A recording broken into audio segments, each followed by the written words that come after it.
تكون صغيره زي دي، تكون معلق كده في جانب في المدرسه ان ده معلم متميز ومعلم شاطر. بمرور الوقت بدل ما اصبحت صوره صغيره، لا اصبحت صوره كبيره. طبعا دول بتوفيق، اول حاجه توفيق من رب العالمين، بالاضافه ان ربنا اكرمك وعلمك ازاي تجتهد حتى تصل الى هذه المرتبه وتاخذ المركز الثاني على مستوى المملكه. مش شطاره منك، لان هو الاصل ان اللي علمك هو رب العالمين. عشان برضه يقول لك اللي نجح لنفسه هو مخلص. فانا بعد ما وصلت الى هذه المرحله وحصلت على شهاده استحقاق التميز على مستوى المملكه في 2017، طبعا ده صوره تبين وجودي مع وزير التعليم في وقتها. طبعا بدايه التميز كانت صفحه عباره عن A4 من اللي هي بنطبع عليها في الطبعه. دي كانت جات لي مره واحده من مشرف التعليم، كسرني فاداني ورقه دي A4، ورقه عاديه مش شهاده، مكتوب فقط بس كده معلم الاجتماعيات على تميزه في تدريس الاجتماعيات. طبعا انا ما اخذتش اي شهاده شكر غير دي من الاداره فقط، هذه الشهاده، لان كان المدارس عندنا ما كان بتحت احد شهاده شكر، مهما تتميز مالكش عليها شهاده شكر. شهاده شكر تاخدها وانت ماشي بعد ما تخلص عندنا الخبره. طيب الورقه دي اللي انا اخذتها طبعا كنت سعيد بها جدا، ورقه A4 فرحان، رحت بها المكتبه وغلفتها واحتفظت بها كشيء من الذكرى، ان اول شهاده تجي لك تحتفظ بها. وبالتالي لما طلب مني التميز وشهادات الشواهد، كان كل شاهد اضع هذه الورقه، اللي بالنسبه لواحد تاني لو اخذها ايه ورقه كان يبنيها وكان يتقطع منه لانها مش شهاده.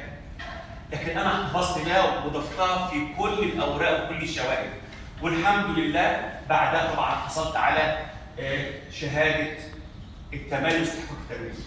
هنا بالنسبه لزمايلي اللي كانوا معانا هناك برضه نوعا ما استعانوا بخبراتنا.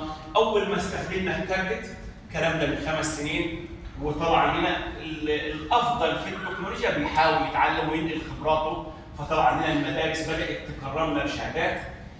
طورت طبعا من نفسي واخذت دوره اسمها TOT، تدريب المدربين، يعني ادرب المعلمين اللي هيدربوا الطلاب، مش مدرب للطلاب، لا مدرب للمعلمين. فدي طبعا دوره معتمده من المملكه العربيه السعوديه. طبعا طورت نفسي اكثر والتحقت بدورات شهاده من جامعه كامبريدج على نفس الدوره الTOT. التحقت ببعض الاكاديميات اللي اعطوني شهاده مدرب دولي معتمد، عباره عن برنامج بتحصل على مده اسبوعين، كيفيه اعداد عرض تقديمي وكيفيه طرح وجمع المعلومات للمدربين وغيرها لمده اسبوعين 2 لغايه ما بيعطوك هذا التحميل. شويه بعد انت ما وصلت لمدرب دولي معتمد، بدات تدخل في بعض المؤتمرات اللي هم طلبوها منك، بيعطوا لك العنوان وانت بحكم خبرتك بتجمع الماده. فطلبوا مني عن طالما انت راجل متميز اعمل لنا محاضره عن التميز، ازاي انت وصلت للتميز. فعملت لهم طبعا كانت دوره تقريبا 4 ساعات. محاضره ثانيه طبعا مش محاضره، دي عباره عن مؤتمر، وكانوا معطي لك انت فقره انك تعطيهم الاستراتيجيات في التدريس.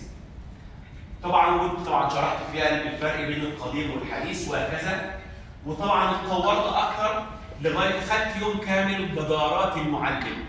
طبعا ده كان المعلم الجدد، يعني انا اعطيتهم من الالف للياء كيف يكون معلم متميز في عمله. طبعا من ابسط شيء من التخطيط والاعداد والتنفيذ والتقييم. بعد كده وصلنا الى بعض المؤتمرات الاخرى عن التميز، طلبوا منا ايضا ملف عن التميز، طبعا قدمته. بحكم ان انا متخصص في الجغرافيا لازم اكون متقن لعملي، وبالتالي التحقت عندنا ده مواقع عالميه باللغه الانجليزيه.